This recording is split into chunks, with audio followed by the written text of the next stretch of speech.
The room fell silent when the will was read. The house, the cars, the $2 million, all of it mine. Then the doors opened and they walked in.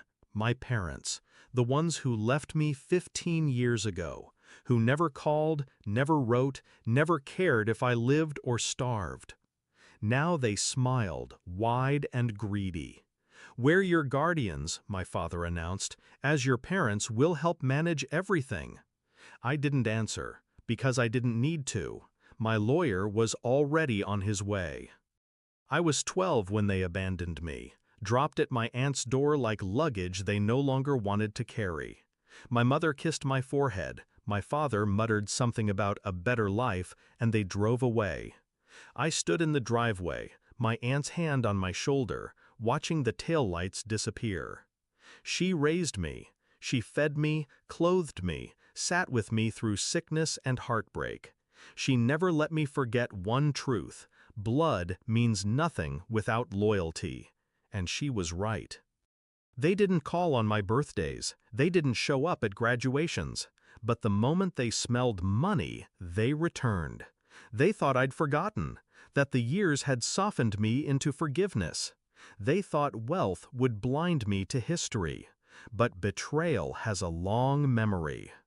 I didn't rage when they arrived at the will reading. I didn't demand they leave. I just let them talk. They spun stories about reconciliation, about being a family again. My mother even cried, dabbing her eyes with a tissue like she was auditioning for pity. Inside, I was calm, because I knew something they didn't. Before my aunt passed, she and I prepared. We anticipated this moment. She knew who would circle like vultures, and she made sure I had every weapon ready. The double doors opened again. My lawyer entered. Polished suit, briefcase in hand, expression unreadable. He sat beside me, opened a folder, and slid documents across the table. "Guardians?" he repeated, eyes flicking to my parents. "Interesting choice of words, considering your parental rights were legally terminated 15 years ago." Their faces drained of color. My father's mouth opened, then closed. My mother froze, the tissue trembling in her hand. The lawyer continued, his voice smooth and cutting. "You signed away guardianship in exchange for debt relief. Court documents, irreversible. In the eyes of the law, you ceased being parents long ago." He placed the stamped paperwork on the table. Their signatures glared back at them in black ink. My father stammered, We didn't mean—" The lawyer cut him off. "Which means you have no claim, no rights, no authority over a single cent or property. Attempting to interfere could be construed as fraud, possibly extortion." I didn't look at them. I let the silence sharpen the knife.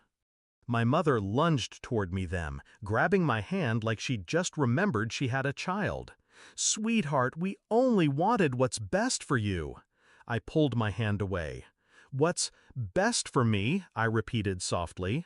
"Where was that when I needed lunch money, or when I was sick at 12 and she sat by my bed all night while you were gone?"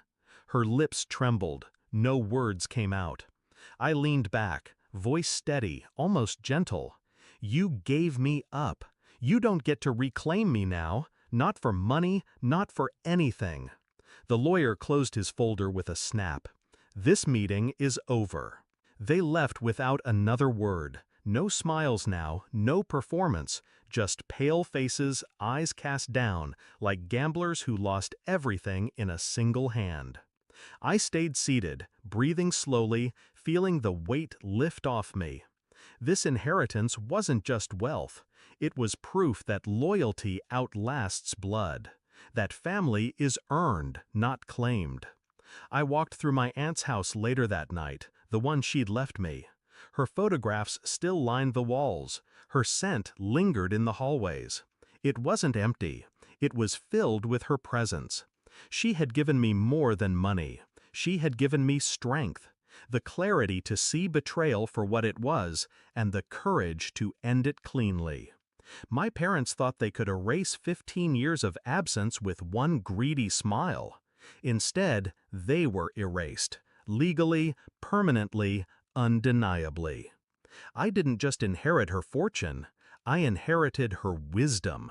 And as I stood by the window, looking out over the life she'd secured for me, I whispered one truth into the quiet.